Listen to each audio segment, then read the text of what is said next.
일단은 뭐 철학 대 철학 이라는 책은 일단은 뭐 제 개인적으로 제일 13번째 책이니까 저한테 제일 소중한 책이죠. 그리고 어쩔 수 없이 이렇게 어느 철학이나 그런 거는 제가 철학자들을 모조리 다 다루지는 못했을 거예요.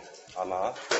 그래도 이제 제 나름대로는 사람이 한평생 만나야 될 사람들이 그렇게 많지는 않고 많이도 못 만나잖아요.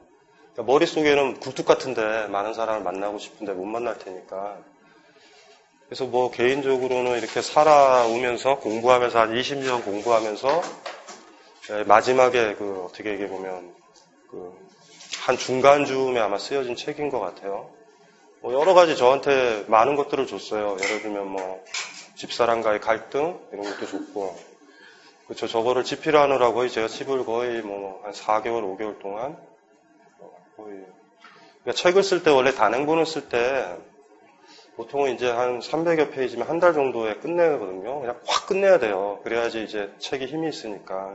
저것도 그걸 한 거예요, 제가. 나누지를 못하고. 그때 한 4개월, 3, 4개월 걸리더라고요. 다 쓰는데. 그래가지고, 지금은 아마 이제 여기 저를, 아까 우리 사랑스러운 커플들이 얘기를 하지만 처음 만났을 때 왜 이렇게 말랐냐고. 근데 옛날에 진짜 상태 안 좋았죠.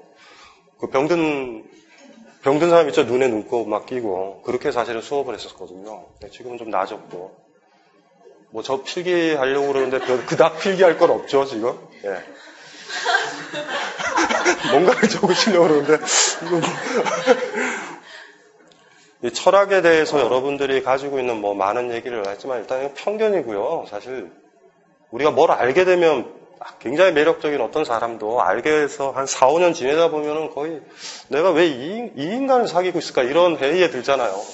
그래서 한두 달 정도 사귄 다음에 헤어지는 게 가장 아름다워요, 사실은. 그래서 철학이 제일 멋있을 때는 한 6개월 정도 공부했을 때요. 뭔가 있는 것 같다 하고 확 접어야 돼요.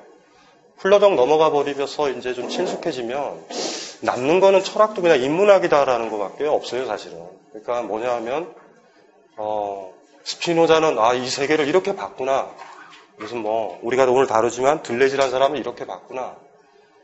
그런 거밖에 안 남더라고요, 제가 봤을 때. 그래서 책에서도 그렇지만 인문학은 일단 다 고유명사의 학문이에요. 경제학이랑 다르고 화학이랑 다르고 다른 건 다 달라요. 철학이란 무엇인가 이러면은 철학이 유일하게 철학자들이 늙어 죽을 때쯤 되면서 책을 쓰는 게 있어요. 철학이란 무엇인가. 들레즈도 철학이란 무엇인가를 썼고 러셀도 그걸 썼거든요. 그건 뭘 얘기하는지 아세요? 철학이 뭔지 모르고 했었다라는 얘기예요. 돌아보니 죽을 날이 얼마 안 남은 거예요. 그래서 내가 지금까지 뭘 한 거지? 이 두 사람은 정직하죠. 러셀과 들레즈는 정직한 사람이에요. 나머지는 정직하지 않은 거예요. 지금도 저한테 물어봐서 철학이 뭐냐 그러면 저도 이렇게 대답은 좀 할 수는 있지만 나한테서 진짜 철학이 무엇이었을까 이런 거 생각을 해보면 이건 왜냐하면 그냥 나에 대해서 얘기하라는 거와 사실 같은 거예요. 어떻게 얘기해보면. 그래서 어떤 분들은 그래요. 우리 사석에서 그렇죠. 나의 철학은 이런 표현 쓰죠. 그거 써도 돼요. 근데 문제는 나의 철학이라고 걸맞게 좀 풍성하거나 정합적이거나 일반적이거나 깊이가 있거나 포괄적이거나 그러지 않고 허접해서 문제죠. 그러니까 몇몇 사람들 이렇게 만나보면 나의 철학에 따르면 그건 나쁜 짓이야 이러는데 그닥 철학도 아니에요. 그 정도는 네이버 지식 검색에 있는 정도의 내용인데 그걸 자기 철학이라고 그럴 수도 없는 거고. 자기 생각, 여러분들이 각자 태어나면 여러분들은 다 달라요. 여러분들의 몸, 여러분들의 감각, 여러분들의 느낌. 그거에 맞는 것들의 시선을 갖는 과정이 인문학의 과정이거든요. 우리의 마지막은요, 내가 이 세상에 태어났고 내가 느꼈기 때문에 그 느꼈었던 것들을 표현하고 그게 뭔지를 이야기하는 거예요. 그래서 다른 사람 얘기를 딱 들었을 때 다른 얘기가 나와도 쟤는 저렇게 느끼구나를 아는 거예요. 그게 이제 많죠. 아까 영화 하신다 그랬죠. 영화 감독도 나름대로 그 영화 감독은 영화 감독적인 게 있죠. 홍상수면 홍상수적인 건 있는 거예요. 딱 보면 알죠. 허접한 영화 초보 감독들 보면 막 뒤죽박죽 돼 있죠. 막 이 감독 저 감독 섞여 있고 이러죠. 그게 허접한 거죠, 그게. 진짜 힘든 거는 뭐냐면 홍상수라고 그러면은 그 홍상수적인 게 있고 장자를 보면 장자적인 게 있고, 그렇죠? 시인도 보면은 그렇죠? 김소월적인 게 있죠. 그렇죠? 그다음에 이성복이나 황지우적인 것도 있죠. 철학자들도 책을 읽으면 니체적인 것도 있고요. 들레즈적인 것도 있고 그래요. 그래서 우리가 니체가 그 얘기를 했는데 마지막 목적은 스타일을 만든다라고 그래요. 스타일, 자기 스타일. 그래서 결과적으로 얘기를 하면은 여러분들한테 철학은 뭐냐면 여러분들의 스타일의 문제예요. 여러분들이 느끼고 있는 거. 때때로 이렇게 생각을 해봐요. 여러분들이 어렸을 때 사유도 안 했고 생각도 안 했고 이렇게 지내오다가 어떤 부모나 가족이나 뭐 예를 들면 조선일보라든가 동아일보라든가 기타 등등 뭐 이런 매체를 통해서 안경을 하나 쓰고 세계를 보고 있을 수 있죠. 여러분들 눈으로 보지를 못하고 보는 거 있죠. 그러니까 자기 눈으로 세계를 보고 표현하기 같은 것들이 인문학의 핵심이에요. 파울 첼란이라는 시인이 있어요. 파울 첼란. 파울 첼란이라는 시가 자기 시를 유리병 편지라고 그랬던 적이 있어요. 안에다가 이렇게 넣어놓고, 그렇죠? 편지를 넣어놓고 병을 바닷가에 던지고 통통통통 가죠. 글 쓴다라는 건 그런 것들이거든요. 그러니까 예를 들면 나를 표현하고 싶은 거야. 외로우니까. 우리가 외로우면 그냥 가만히 있어서 이렇게 누군가 위로해 주기를 기다리지 않잖아요. 나 외로워요. 라던가 난 당신과 차 마시고 싶어요. 라던가 이런 표현을 하죠. 똑같은 거죠. 그러니까 시인도 똑같았어요. 유리병 편지 같다. 나의 글은. 그래서 이제 예를 들면은 여기 있는 많은 철학자들은 다 우리한테 유리병 편지를 하나씩 던진 거예요. 이렇게. 그 중에서 이제 제가 철학 대 철학이라는 이 책에서 있었을 때 지금 우리가 받아 펼쳐봐도 괜찮은 것들, 안 괜찮은 것들도 있었어요. 근데 이제 걱정이 되는 건 저는 유리병 편지가 어떤 거 보니까 이건 너무 좋네. 내가 소개를 시켜주고 나 이런 편지 받았어라고 막 주변 사랑하는 사람들한테 떠들고 싶어하는 편지도 있고 딱 펼치는 순간 이거 보면 큰일 난다. 사람들 다 망가지겠다. 이런 것들도 있거든요. 그런 것들은 이제 또 문제가 또 되죠. 철학 대 철학 안에는 이제 그거에 대한 사실은 기록일 거예요. 그래서 우리가 이제 그래서 또 하나 또 얘기를 해야 될 게 있는데 인문학이랑 철학의 본령은요. 그런 표현을 써도 되는지 모르겠지만 불편한 진실과 관련된 거예요.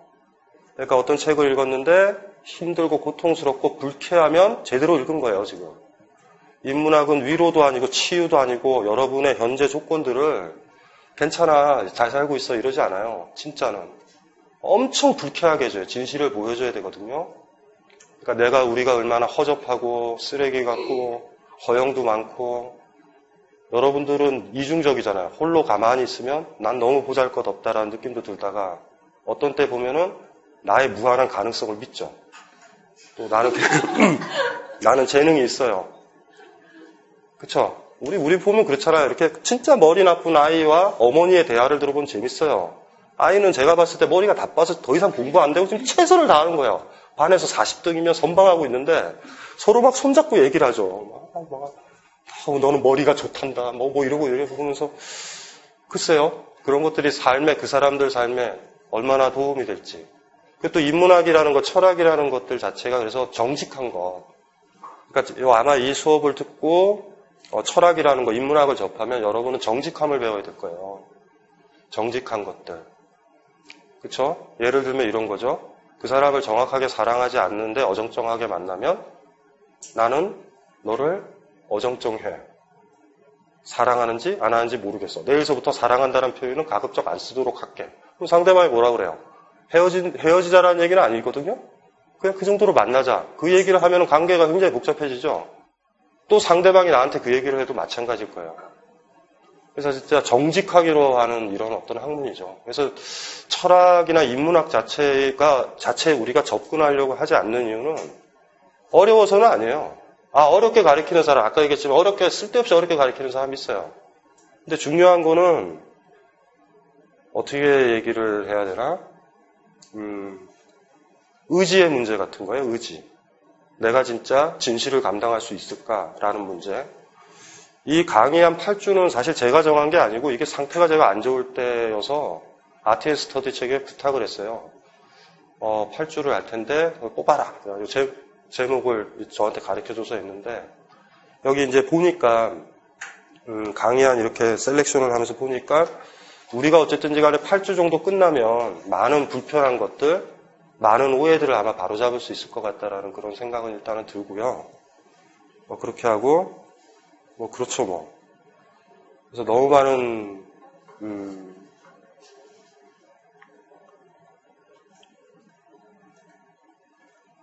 그래서 어쨌든 철학에 대해서 일단 이상한 편견들, 대학에서 어떻게 교육을 받았고 어떤 교육을 받았는지 모르지만 철학과 문학과 영화와 모든 것들, 시까지도 똑같다라는 거는 까먹으면 안 돼요.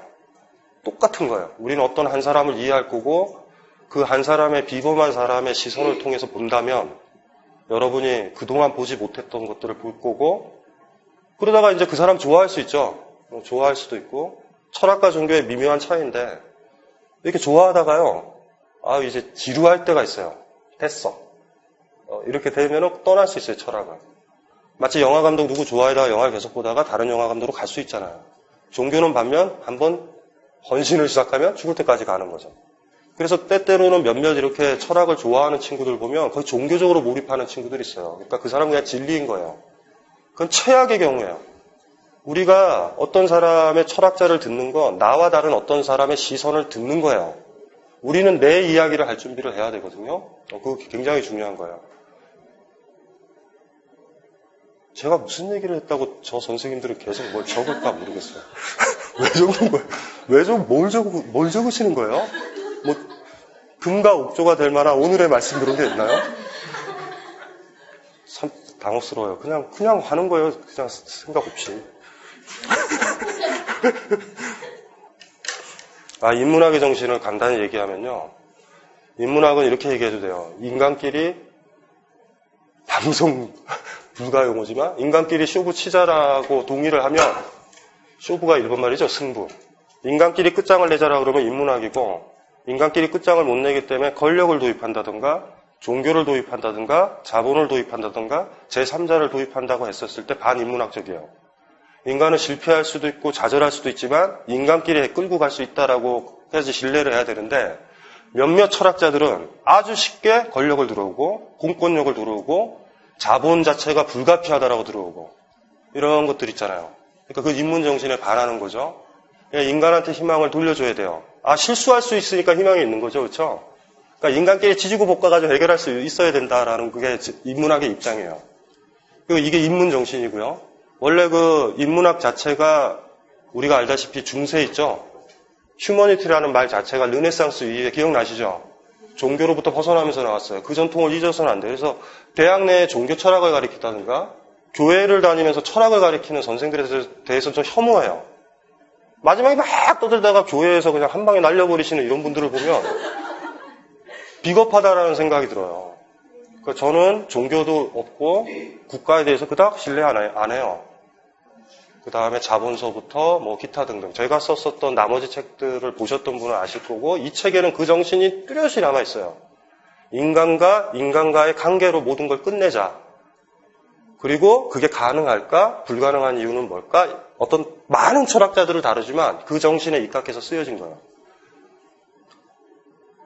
그거는 좀 이해를 해주셔야 되고요. 그런 것들 있잖아요. 편지라고 기껏 왔는데 너 교회 다녀라. 이런 거는 마치 명동성당에서 예수천국 불신지옥을 접하는 거랑 비슷한 느낌이에요. 그런 느낌들 있죠. 그래서 지금 우리가 봐야 될 때 그래서 그런 것들이 있어요. 철학에는 그게 섞여 있는 것 같아요. 자기 얘기라고 얘기를 하지만 자기 얘기가 아닌 이야기들을 하는 사람들. 네, 그런 것들은 좀 구별을 해야 될 것 같고요. 다른 분들은 또 질문 있으신가요? 그리고 제가 이렇게 얘기를 하게 되면 저 사람은 굉장히 독선적이다 이런 느낌 있으실 거예요. 근데 그거를 기억해 봐주셔야 돼요. 저 사람은 저런 생각을 하는구나. 여러분들이 독선적으로 받아들이는 거는 사실 뭐냐면 내가 저 얘기를 받아들여야만 할까? 이렇게 생각하면 독선적으로 들리는데 저 인간은 그냥 자기 얘기를 당당하게 한다 받아들이면 돼요. 이해되시죠? 그러니까 귀엽게, 그러니까 여러분들이랑 똑같은 자리에 있는 사람으로 봐야 돼요.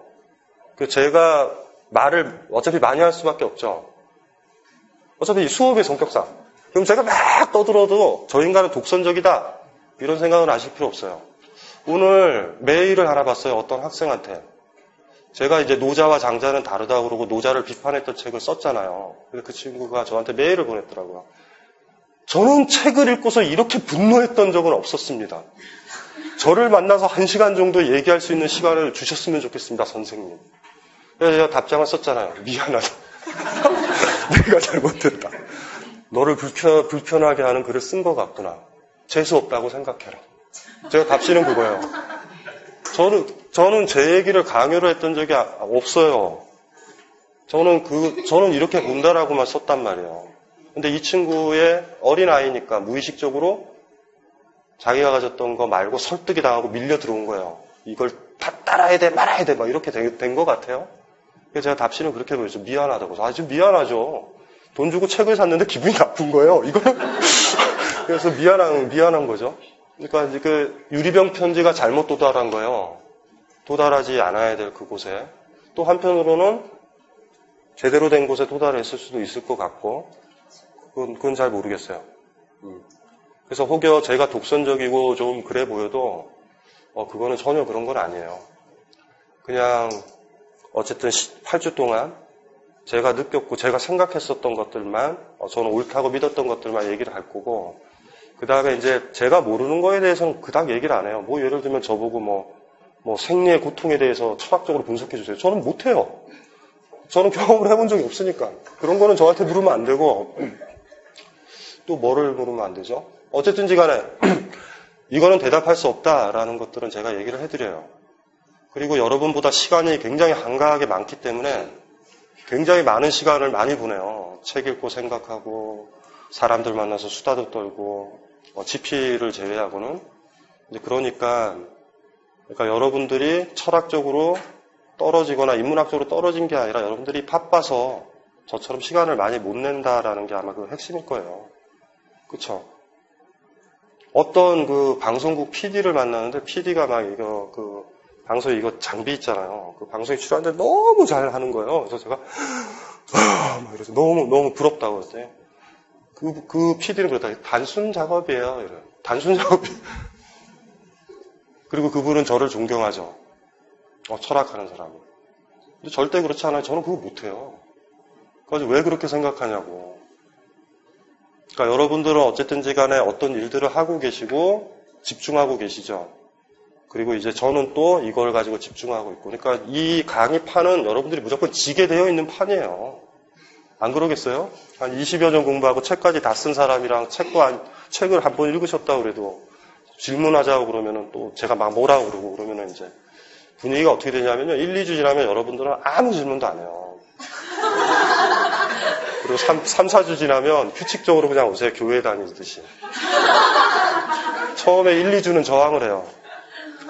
그건 아니다. 잘도 그러겠다. 막 이렇게 저한테 공격을 하는데 기억나시죠? 예전에 우리 커플 있죠? 나중엔 교회 분위기가 돼가지고요. 세속적으로 살다가 일주일에 한 번씩 인문학적 세례를 받는 공간이 됩니다.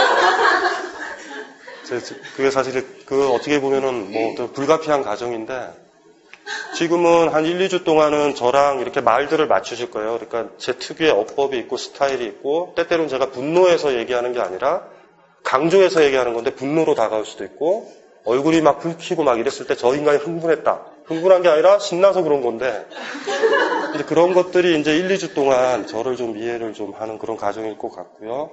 그리고 당당해져야 된다라는 건 확실해요. 그건 모르겠다. 그건 쓸데없는 얘기 같다. 이런 얘기 있죠. 제일 강렬한 거는 뭐 이런 거죠. 들레즈를 제가 강의를 하면 여러분들이 아무래도 이유를 모르겠다. 왜 내가 걔를 봐야 되는지. 이런 솔직한 것들이 제일 필요해요. 우리는 모든 사람들, 저 사람은 중요한 사람이야 라고 해서 만나서 여러분들이 행복할 가능성은 없어요.